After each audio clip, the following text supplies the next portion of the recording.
Vraiment, Marseille, c'est la pure ville de foot en France. Avec son chauvinisme, tout ce que tu veux. Nos défauts, je le reconnais. Bien sûr, grande gueule, tout ce que tu veux. Mais justement, ces défauts font aussi sa force. Tout ce chauvinisme, tout ce talent, cette grande gueule font que on parle de l'OM. L'OM fait vendre, on le voit bien dans les journaux. Même quand ça allait pas bien, l'OM fait vendre. Salutations à toutes et à tous. Steve, supporter of Marseille. J'espère que vous allez bien. Alors, vous l'attendiez cette vidéo. Je vous l'avais annoncé sur des tweets, sur ma page Facebook, sur ma chaîne YouTube. Je vais vous donner un avis personnel, j'insiste bien, personnel, sur le profil, les caractéristiques d'un prochain repreneur de l'Olympique de Marseille. Donc je te le dis, c'est un avis personnel. Commence pas à me dire, je parle pour les haineux, pas pour les gens qui me suivent. C'est du fake, tu dis n'importe quoi. C'est qu'un avis personnel, j'ai zéro source. Si tu es nouveau sur ma chaîne, je te le dis, pour ceux qui me connaissent, ils pourront te le confirmer, je le revendique, je n'ai zéro source. C'est que de l'analyse personnelle. C'est des investigations, je vais rechercher sur des bons sites internet. C'est pour ça que j'ai mis du temps. J'ai pris un certain temps pour faire cette vidéo depuis que je vous l'ai annoncé, parce que je voulais vraiment me renseigner un maximum. Tu vas me dire, et à juste titre, que Jacques-Henri Hérault a démenti récemment les rumeurs sur la vente de l'Olympique de Marseille.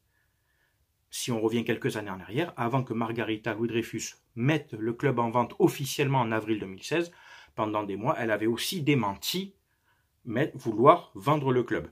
Pourquoi? Parce que avant de le mettre officiellement en vente, tu veux essayer d'abord d'assainir tes comptes, rendre le club plus propre, plus présentable, plus vendable. Tu vois ce que je veux dire? Quand elle l'a mis officiellement en vente, les comptes du club, je ne parle pas sportivement de l'OM, les comptes du club étaient assainis dans l'ensemble. Des joueurs avaient été vendus, etc. Le déficit avait quasiment été réduit à zéro, etc. C'est comme si en gros tu veux vendre ta voiture sur le bon coin. Avant de la vendre, tu vas faire quelques réparations. Tu vois ce que je veux dire? Tu vas la nettoyer, tu vas la rendre propre, tu vas la rendre plus vendable. C'est tout, c'est l'argument le plus simple en fait. Donc là forcément, Frank McCourt ne va pas dire maintenant oui le club est en vente. On a un déficit colossal qui s'élève à plus de 90 millions d'euros. Même si sportivement ça va mieux, on a en plus la crise coronavirus qui fait qu'on ne sait pas comment va se finir le championnat. Tu vois ce que je veux dire?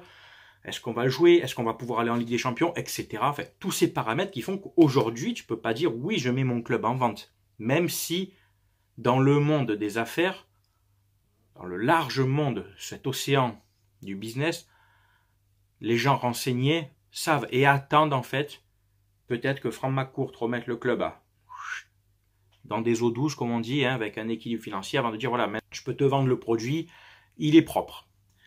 Alors, comme je te l'ai dit, Frank McCourt, et comme tout le monde le sait, c'est un secret pour personne, n'est-ce pas, tu sais de qui je parle, quand il arrive à Marseille, il faut savoir qu'en fait quand tu arrives à Marseille, voilà, je ne vais pas parler de Frank McCourt, je vais même revenir bien avant, écoute bien.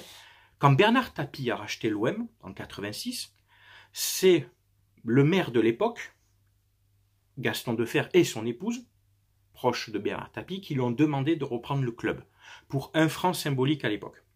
Bernard Tapie, c'est un entrepreneur. Il prend des sociétés qui sont à la rue, à la ramasse, il les redéveloppe et il les revend plus cher. Tu me reprends, si j'ai une connerie, n'hésite pas en commentaire. Mais il me semble que Bernard Tapie travaillait comme ça. Pour l'OM, je pense que concrètement, il voulait d'abord déjà s'investir dans le sport, mais aussi se donner une image de grand patron à travers un club populaire, le monter au plus haut, et je pense qu'à moyen terme, il aurait revendu l'OM, mais quand l'OM aurait été vraiment genre au top européen, ce qu'on a été, mais malheureusement pas longtemps, puisqu'après, affaire VAOM, etc. Mais allez, vite fait entre parenthèses, sans cette affaire VAOM, si tout s'était bien passé, ça perdure encore 2-3 saisons, on est encore allez, dans le top 4 européen, je pense que Bernard Tapie aurait revendu l'OM un très bon prix à un autre investisseur. C'est mon avis personnel. Je ne pense pas qu'il se serait éternisé, si tu veux. Donc en fait, à chaque fois qu'il y a un nouveau repreneur qui arrive à l'OM, il y a toujours des raisons derrière. Ensuite, ça a été Robert Louis-Dreyfus, paix à son âme. Quand il est arrivé à Marseille en 93, sur demande du maire de l'époque et actuel maire, M. Gaudin, c'était pour relancer l'OM qui était vraiment à la ramasse. Donc il a racheté l'OM, pareil, misère. Et lui, si tu veux, c'est un passionné de sport aussi, mais à la base, c'était pas un fan de l'OM, il faut pas croire. Robert Louis Dreyfus avait même pour ambition d'abord de racheter Saint-Étienne. Oui, sincèrement. Donc il revient, il achète Marseille. Lui, son truc, c'était pas l'immobilier à Marseille. C'était de promouvoir des sociétés, promouvoir une marque. Il venait d'acquérir Adidas. Et en prenant un gros club populaire aussi, comme Marseille, il pouvait développer la marque qu'il venait d'acheter. Après, Robert Louis Dreyfus a créé des marques comme Neuf Télécom et Direct Énergie, qu'on a eu d'ailleurs en sponsor. Il a utilisé ses propres marques pour mettre en sponsor, pour les valoriser. Je pense que tu comprends ce que je veux dire. Si tu veux, donc quand Dreyfus est arrivé, fan de sport, mais c'était pas un mec qui était là juste pour jeter l'argent par les fenêtres. Le mécénat, comme on dit, ça ne marche qu'un temps. Au bout d'un moment, tu coupes les robinets, et c'est ce qu'il a fait à un moment, Robert Louis Dreyfus. Il avait stoppé un petit peu le renflouage, puisque le regretté Pape Diouf, à son âme à lui aussi, avait réussi à tenir le club dans un très bon équilibre, avec, tu sais, l'entrée d'argent, vente de joueurs, participation Ligue des Champions, etc. Il avait vraiment maintenu le club dans un très bon équilibre. Ça, c'était les motivations donc de Robert Louis Dreyfus. Ensuite, Franck McCourt. Franck McCourt, il est arrivé pourquoi à Marseille? Lui, il a lorgné l'immobilier. Tout de suite, on lui a promis des grandes choses, comme le parc Chano.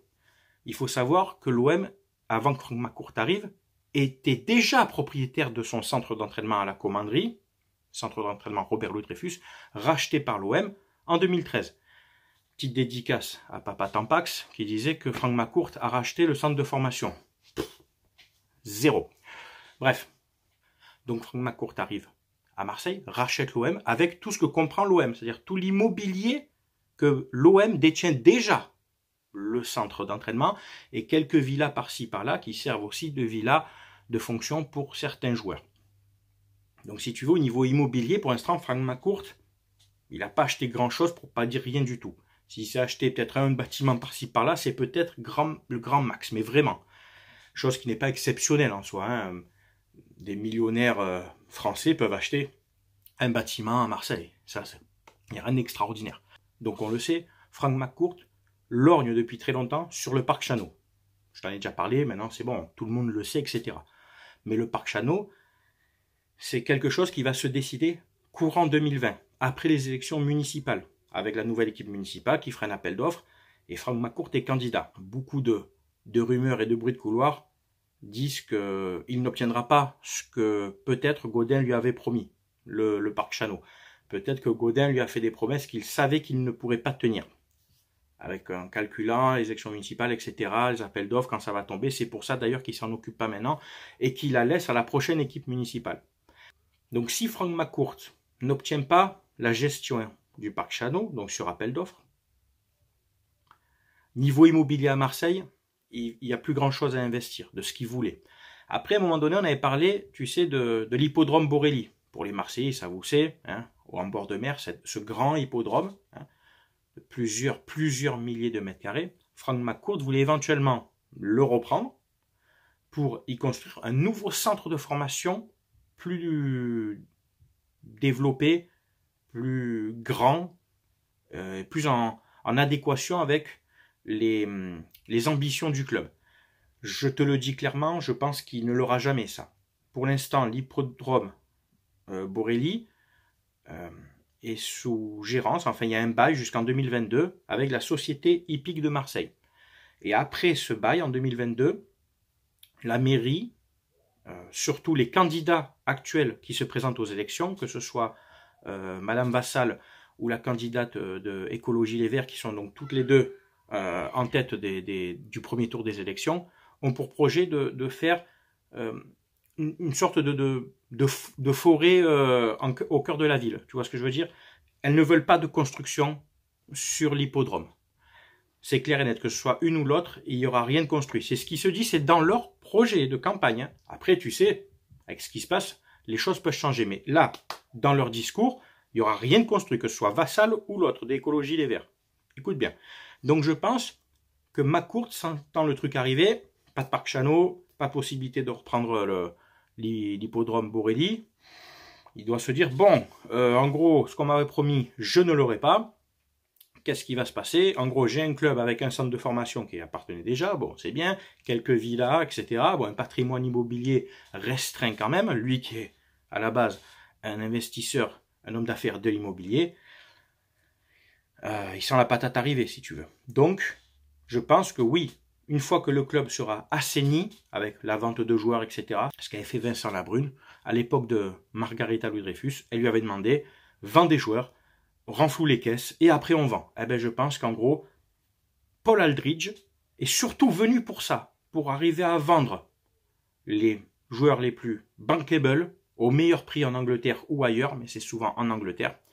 Et une fois que les caisses seront, pas en positif, mais disons, allez, à zéro, que le club ira mieux financièrement, il y aura peut-être une mise en vente officielle. Alors voilà, on arrive au cœur de la vidéo. Il y a plusieurs solutions. J'avais pensé aussi à cette solution-là, c'est que Frank McCourt ouvre le capital à un autre investisseur. Donc partage du club avec un investisseur qui arriverait, qui mettrait, qui achèterait des actions en gros, enfin, qui rachèterait des parts du club. Éventuellement. J'y crois guère, mais possible. Après, qu'est-ce qu'on a comme investisseurs potentiels dans le monde? Il y a toujours les mêmes sources. Qatari, saoudienne, émirati. Alors pour ma part, Qatari, tu peux faire une croix dessus. Pourquoi?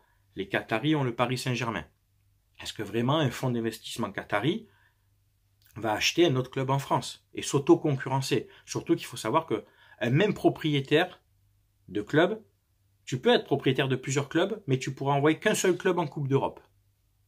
C'était le problème de la firme Red Bull qui avait Salzbourg et Leipzig. Eh ben, la firme Red Bull a lâché, il me semble, tu me reprendras, je sais qu'ils en ont lâché un des deux, je crois que c'est Leipzig, ils ont lâché Leipzig, ça s'appelle toujours RB Leipzig, mais si tu veux, RB, ce n'est plus pour Red Bull, c'est pour Razon Ball, etc. C'est juste symbolique. Red Bull, c'est juste maintenant le sponsor principal de Leipzig, mais ils ne sont plus actionnaires, ils ne sont plus patrons de Leipzig. Parce que tu ne peux pas, avec le règlement de l'UEFA, envoyer deux clubs d'un même propriétaire en Coupe d'Europe. Tu me suis? Donc, est-ce que les Qataris vont racheter un club en France? Non. Ils vont garder Paris le temps que, je ne sais pas combien de temps, mais pour l'instant, ils sont à Paris. Le Qatar est sur le point, possiblement, de racheter Leeds United. À voir. Donc, moi, option Qatari, j'élimine tout de suite. Après, il y a l'option saoudienne. On vient d'apprendre que un fonds d'investissement saoudien est sur le point de racheter Newcastle. Donc son fonds d'investissement, c'est le PIF, le PIF.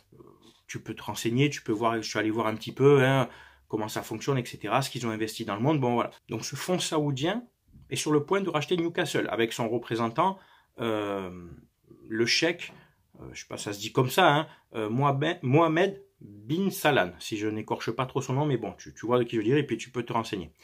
Bref, est-ce que, pareil, s'ils rachètent Newcastle, c'est pour les mettre en haut de la première ligue? Est-ce qu'un Saoudien du même fonds d'investissement va racheter l'OM? J'ai des doutes aussi. Il y a la piste Émirati, comme toujours. Alors, les Émiratis, ils sont propriétaires de Manchester City via un groupe. Le nom de ce groupe s'appelle City Football Group. Ils sont aussi propriétaires de Gérone en Espagne, de New York là-bas en MLS. Ils ont un peu des clubs partout dans le monde. C'est un très très très gros groupe avec un très gros fonds d'investissement émirati, donc de fonds publics derrière, tenu par l'émir de là-bas, comme je dirais le président, voilà, c'est les fonds publics. Est-ce qu'ils pourraient investir à Marseille?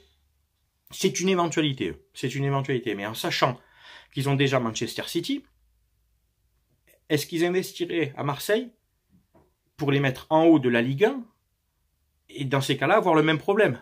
Tu ne peux envoyer qu'un seul club en Coupe d'Europe. Ils ont investi à Gérone, mais ils ne font pas de Gérone un prétendant à chaque fois européen. Tu vois ce que je veux dire? C'est juste de l'investissement après. Si tu veux, ils investissent dans le sport, mais c'est pas forcément pour aller chercher des résultats sportifs des fois. Quand ils investissent à Gérone ou d'autres clubs, c'est pour être présent, c'est pour développer l'image émirati dans le monde.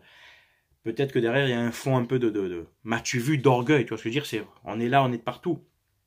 À un moment donné, un Qatari avait acheté, rappelle-toi, Malaga. Donc le propriétaire de Malaga est un cheikh du Qatar, c'est le cheikh Abdullah bin Nasser Al-Thani, si j'écorche pas son nom. Alors, je ne sais pas si c'est un proche de la famille Al-Thani du PSG, j'en sais rien. Quoi qu'il en soit, c'est qu'actuellement son club est en deuxième division espagnole. Quand il a racheté ce club de Malaga en 2010, avec de grosses ambitions, il a fait venir beaucoup de joueurs, Van Nistelrooy, Toulalan, Cazorla, etc. Mais derrière, il y avait un gros projet immobilier. Il s'était mis d'accord avec la mairie, il y a eu des promesses de la mairie. Il devait construire le nouveau port de Malaga, faire un grand stade, Qatar Stadium, hein, c'était prévu tout ça, c'était des promesses de la mairie. Ça te rappelle rien ça? À Marseille avec McCourt? Tout ça pour te dire qu'en fait, les gens qui viennent acheter des clubs, derrière, c'est pas que pour le club. Comprenez bien, il y a un projet derrière. C'est jamais tu achètes un club juste pour un club. Et bien résultat, ce chèque, en 2017, a demandé de l'aide à la famille, au propriétaire du PSG, pour l'aider à sauver son club. Visiblement, il n'y a pas eu d'arrangement, puisque son club est actuellement en D2. Et on le voit bien avec Girone, par exemple, qui est racheté par Manchester City, mais qui reste dans le milieu de tableau de la Liga. Donc moi je dis, attention, si Marseille est racheté par un Émirati du même groupe, du même fonds que celui de Manchester City, vous l'aurez pas les gars. Ils vont pas investir des millions, des centaines de millions pour nous mettre bien en Ligue 1, pour nous mettre en haut en concurrencer le PSG, si on ne pourra pas aller en Coupe d'Europe. Et ils ne vont pas sacrifier Manchester City. Manchester City vaut des milliards maintenant. Manchester City, pour eux, c'est leur vitrine, hein. C'est la couronne de ce groupe, de City Football Group. Donc, est-ce qu'on peut éliminer aussi la piste des Émirats Arabes Unis? Oui et non. Après, ça peut être un groupe d'investissement privé qui n'est pas proche de la famille princière, quoi. Tu vois ce que je veux dire? C'est une éventualité. Est-ce qu'ils auront les mêmes fonds? À voir, ça on ne sait pas après, hein, l'argent, le compte des gens, etc. Donc si tu veux, pour moi, si c'est racheté par quelqu'un de Dubaï, ça sera un fonds d'investissement privé, autre que celui de la famille royale, qui aura certainement de l'argent, mais qu'il faudra forcément qu'il soit détaché de la famille royale. Enfin, tu m'as compris. Après, qu'est-ce qu'on a? Il y a toujours les Chinois qui ont de l'argent, certains milliardaires indiens, qui je pense, le foot, ça n'a pas l'air de trop les brancher. Les Chinois ont de l'argent, mais investissent peu. On l'a bien vu, hein. Les Chinois ont racheté le FC Sochaux. Est-ce que le FC Sochaux brille en France? Pas du tout. Le Chinois est très pragmatique, hein. Et surtout, il fait attention. Il est un peu comme ça aussi, hein. Il a de l'argent, mais il ne le jette pas par les fenêtres. Moi, j'avais pensé éventuellement des acquéreurs qui viendraient plutôt de l'Ouest, du continent américain, mexicain, canadien, des milliardaires, il y en a là-bas aussi, qui ont peut-être envie de se développer en Europe, pareil, comme le font les Émirats, de développer leur image ailleurs que sur le continent américain, d'arriver en Europe. Les Mexicains, des milliardaires, il y en a qui sont propriétaires de très très grandes entreprises, sociétés, peuvent vouloir se développer dans le sport. Canadiens, pareil. Les Canadiens investissent dans le sport. Aussi, des milliardaires canadiens investissent dans les sports automobiles, dans des grandes marques automobiles. Pourquoi pas investir dans le sport? Et j'en reviens à ce que je disais au début. Pourquoi investir à Marseille? Quelle est la motivation de venir à Marseille aujourd'hui? L'immobilier, tu l'as vu, on en a parlé, c'est cadenassé. C'est pas comme à Paris où le Qatar a pu racheter énormément d'hôtels. Les conditions aussi que les Qataris investissent pour le PSG, à l'époque de Sarkozy, c'était bon. Il y a des hôtels à vendre, on peut te vendre des hôtels, donc d'énormes biens immobiliers. Ils ont racheté aussi quelques domaines, des hippodromes. Et surtout, à l'époque, quand ça s'est fait, il y a eu des accords signés entre le Qatar et la France pour les exonérer d'une part par la totalité, d'une part de charges en France, suivant leur investissement. Donc tu vois, il y a aussi des accords politiques derrière. Mais là, on va un peu plus loin. Marseille, quel est l'avantage concrètement? Marseille, l'OM, c'est quand même une marque connue, bon, en France, c'est sûr, dans l'Europe, et quand même un petit peu dans le monde. Et on sait que Marseille, si tu fais briller l'OM, donc en Europe, si tu refais de l'OM un gros club, on va parler de toi. Parce que l'OM est ce genre de club populaire qui fait beaucoup d'écho, qui fait beaucoup de bruit. Quand l'OM marche, ça fait du bruit. L'attractivité de Marseille, c'est sa ville, c'est son peuple, c'est sa ferveur, ça appelle tout ça ce que tu veux. Marseille, comparé à Paris, Paris a des grands monuments, des grands hôtels, ville de spectacle, ville lumière, hein, il faut le dire. Mais Paris, pour moi, n'est pas une ville de foot. Si tu enlèves le PSG à Paris, ça changera rien pour les Parisiens. Tu vois ce que je veux dire? Hormis les ultras que bon, je respecte, mais Paris restera toujours Paris. Tu vois ce que je veux dire? C'est pas une critique, hein, les Parisiens me comprendront. Ça restera toujours la ville lumière. Marseille, si tu enlèves l'OM, je te garantis, de toute façon, quand l'OM tourne pas, va mal, Marseille, les Marseillais sont pas bien. L'OM, c'est un vecteur social. C'est quand tu te réveilles que tu es Marseillais, supporter marseillais, et d'autant plus que tu habites Marseille, dès que ton réveil, les premières choses que tu penses, c'est à l'OM. Les Marseillais pourront me le confirmer et comprendront. Donc si tu veux, vraiment Marseille, c'est la pure ville de foot en France. Avec son chauvinisme, tout ce que tu veux, nos défauts, je le reconnais, bien sûr, grande gueule, tout ce que tu veux. Mais justement, ces défauts font aussi sa force. Tout ce chauvinisme, tout ce talent, cette grande gueule font que on parle de l'OM. L'OM fait vendre, on le voit bien dans les journaux. Même quand ça allait pas bien, l'OM fait vendre.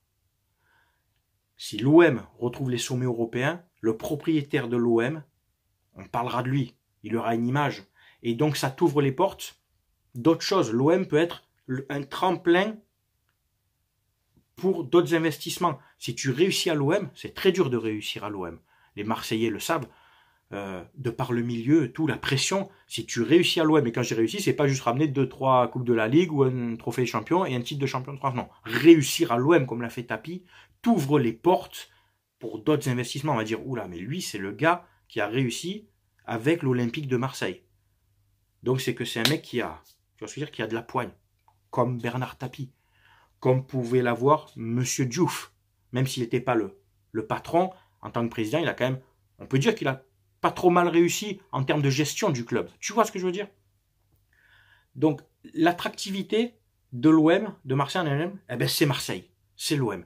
C'est pas l'immobilier, même si tu peux racheter 2-3 trucs par-ci par-là, mais c'est la ville en elle-même, la ferveur, la marque OM, l'image OM. Tu réussis à Marseille, ça t'ouvre les portes ailleurs. Tu vois ce que je veux dire? Donc, le profil d'un futur repreneur serait quelqu'un qui a envie de développer déjà son image, sa marque. Quelqu'un qui est prêt à injecter, peut-être à perdre de l'argent au début. De toute façon, c'est toujours ça, au début, tu investis pour récupérer plus tard et pour après investir ailleurs. Une sorte de mécénat, un faux mécénat, puisque derrière, ça te rapporte de l'argent autrement. Et l'OM est ta vitrine. C'est mon avis. J'ai peut-être tort, je dis peut-être des conneries. C'est un avis réfléchi, c'est un avis personnel. Tu peux le partager ou pas. Bien entendu, en commentaire, tu peux me donner, toi, tes impressions, ce que tu penses. Donc, un investisseur des pays du Golfe, donc saoudien, on en a parlé, qatari, on en a parlé, émirati, avec chacun leur particularité. Moi, j'ai pensé peut-être canadien, mexicain, ça peut te faire rire, mais oui, il y a des milliardaires là-bas qui peuvent avoir envie de se donner une image en Europe. Et quoi de mieux que l'OM en Europe comme club à vendre, populaire, et qui derrière va avoir une image extraordinaire. Il y a des Américains, attention, hein, il n'y a pas que l'OM qui a été racheté par des Américains. Regardez, Bordeaux a été racheté par des Américains, ça ne marche pas. La Roma appartient à un Américain. Oui, la Roma est un grand club italien, mais attention, je ne veux vexer personne. La Roma n'est pas pour moi un grand club d'Europe. C'est un bon club d'Europe, mais qui n'a pas énormément de trophées européens. Je crois qu'ils ont une coupe des coupes ou un truc comme ça. Enfin, tu vois, c'est très limité. C'est un bon club italien, mais la preuve que l'Américain à Rome ne cherche pas à aller plus loin, quoi. Il y a des Américains propriétaires en Première Ligue, mais pourquoi? Parce que la Première Ligue, ça rapporte beaucoup plus. La Première Ligue, c'est le championnat le plus suivi dans le monde. Liverpool appartient à l'Américain, Tottenham, Manchester United et Arsenal. Pour l'image aussi, tu vois, pour cette espèce d'image, les droits TV, etc. Mais nous, en France, les droits TV sont plus réduits. Donc, si tu veux, quand tu investis en France, en plus avec les taxes et tout ce que tu veux, c'est difficile de gagner de l'argent réellement dans le foot en France, dans le football français. Voilà. Donc, je vois vraiment un personnage, un investisseur, fonds d'investissement ou groupe ou privé comme McCourt, je ne sais pas, mais qui sera là pour développer son image personnelle à travers un club populaire. Regardez Nice, racheté par Jim Ratcliffe, fondateur et propriétaire de Ineos. Nice, pourquoi? C'est pour la Riviera, c'est pour le bord de mer, c'est aussi pour l'immobilier niçois, c'est pour l'installation, se poser sur Nice. Il habite à Monaco, lui, tu vois, etc. Enfin bref, chaque investisseur a ses motivations. Et à Marseille, la motivation, je pense, comme l'a fait Bernard Tapie, comme l'a fait Robert Louis Dreyfus, c'est de se servir de l'image OM, de réussir à l'OM. Malheureusement, Dreyfus, il a réussi sans réussir, le pauvre, parce qu'il a gagné aucun titre, mais pourtant il a investi. Donc voilà, je t'ai donné mon avis. On va s'arrêter là pour la vidéo, ça fait long. Je veux pas non plus que ça soit lassant pour vous. J'ai essayé de vous donner un avis vraiment réfléchi et objectif, avec des recherches donc avant. Et puis maintenant c'est à vous de donner en commentaire vos idées, vos avis, vos ressentis sur ce que j'ai dit, vos avis personnels. Bien entendu, on respecte les écrits, les commentaires, les avis de chacun. Tout le monde est le bienvenu. J'ai pas besoin, comme je te dis, il n'y a pas de, avec moi, il n'y a pas besoin de te dire active la cloche, abonne-toi, bombarde de pouces bleus. Non, non. Tu le sais, avec moi, il n'y a pas besoin. Tu le fais si tu as envie. J'ai pas besoin de te dire de le faire. Voilà. No racolage ici. Anti-putabuzz, tu le sais. Si tu es nouveau sur ma chaîne, je te souhaite, bien entendu, la bienvenue. Tu peux commenter, donner tes avis, partager avec d'autres abonnés sur ma chaîne, etc. Voilà. C'était Steve, supporter of Marseille. On se dit à très bientôt pour une prochaine vidéo rétrospective d'une ancienne saison. Je ne vous ai pas oublié. Portez-vous bien. À très bientôt. Ciao, ciao tout le monde.